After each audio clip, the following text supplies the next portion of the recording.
Hello everybody, and today I have another video for you all. This time there's a game that I haven't played in about 3 years now, and it's called Far Cry 3 Blood Dragon, which is, in my opinion, probably like the second best Far Cry next to Far Cry 3. I kind of liked Far Cry 4, but I feel like Far Cry 3 was pretty much the game that just successfully did everything that the series set out to do, and it did it perfectly. And this game, Blood Dragon, was kind of a spoof soon after Far Cry 3 came out, and I mean soon, I mean probably a couple of months afterwards.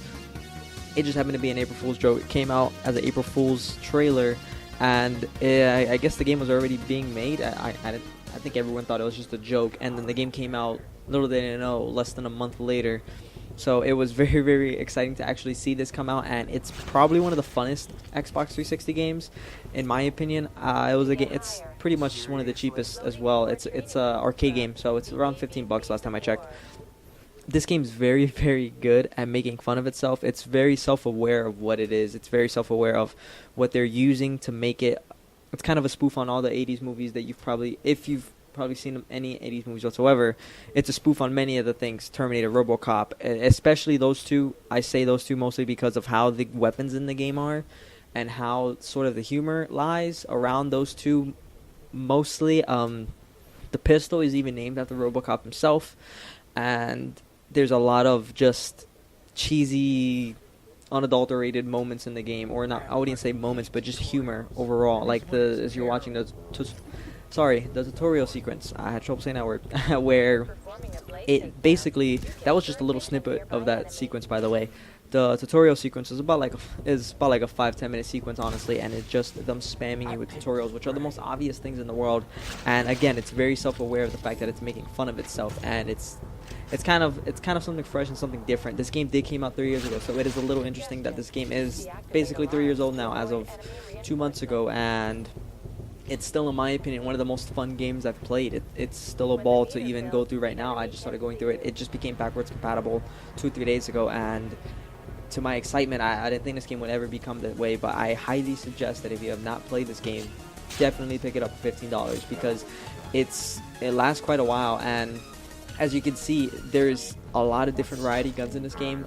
Each gun, well, I wouldn't say a lot different, but there's pretty much one of each category: sniper, shotgun, assault rifle, etc. And they all pretty much go through an upgrade system as you play, as you level up, and they all have unique animations, unique reloading sequences. And just a little tip: if you're playing this on the Xbox One, make sure you turn auto aim on, or not auto aim, but aim assist on, because as you can see, I had aim assist off, and it was very, very difficult to aim, because playing with the Xbox One controller, you're a lot faster than playing with the 360 controller. So just aiming at one person, your controller just sways everywhere. So I highly suggest you turn that on. It'll just make the game a little bit easier to play, because I was having quite some trouble here. But anyways, you see, as whenever you pull out any gun, really, or anytime you reload a specific gun, there's a special sequence, and that's pretty much another reason why I love the game. And the music is amazing, just the overall vibe of the game, the look of the game, the HUD, everything about it, that pretty much just culminates into pretty much the experience that you're getting out of Blood Dragon. And it's one of the few games where it just, again, it makes fun of itself to the point where you kind of just want to play, because you kind of want to see what happens. It has a cheesy story campaign. It gets straight to the point with the way that it works. There's an upgrading system, as you'll see in a little bit. It's something very, very fun to play, and as you can see, you're kind of picking up these things. You're pilfering hearts from them. That's used for another aspect of the game. I was just getting it out of the way now, because I just felt like it also gives you cash. There is different enemy types in the game, as you saw earlier. There was a person that used Molotovs, and there's a heavy guy, and then there's normal people, and there's some more. You'll see snipers here and there, and there's different sequences throughout the campaign. So this is the map. There is a map in the game, and it's not the biggest map, but then again, you have to think about the fact that you're walking this entire map. If I'm not mistaken, there is no vehicles, so walking the entire map is quite a journey itself. And as you can see, this is the way that they do the leveling up in the game. It's very simplistic. It's very straight to the point. There's nothing complicated about it. You play the game, you do the missions, you do the side quests, and you get these rewards. Also, same thing with your weapons. You play the game, you do whatever, get as many kills you need with your guns. Your weapons do get upgrades, and if I'm not mistaken, I think the shotgun pretty much my favorite gun in the game. The shotgun goes from a double-barreled normal shotgun to a quad-barrel fire shooting shotgun, and or I was gonna say fire the breathing, because that's pretty much what it looks like. It's amazing, and it's just an example of one of the final upgrades that you get in a game. It's very simplistic. Every time you go, as you can see, rank or 5 ranks, they give you something per rank. And a little bit higher in the game, you start getting, you know, the stuff that you're probably, if you played Far Cry 3, you're probably well aware of. Or if you played Far Cry 4, most of this is in both games.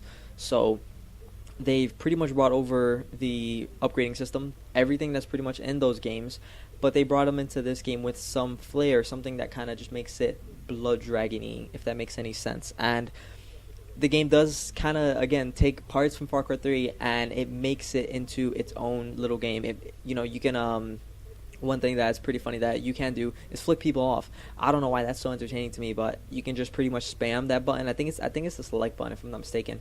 You can just spam the select button and your guy will switch hands when he's flicking people off. It's just like a little, I guess, nod to the silly humor that the game does provide you and the game does have. And there's plenty of other little things. There's Easter eggs hidden. There's different things you can do. Again, there's plenty of side quests. So I highly suggest you go pick this game up. $15, Far Cry 3 Blood Dragon. You will not be disappointed. This is one of the funnest games that I have played on the Xbox 360 that is now available on the Xbox One. So, also, it is called Blood Dragon for a reason. So, I mean, why wouldn't you want to pick up a game with dragons? So, I hope you guys enjoyed the little video, and take care.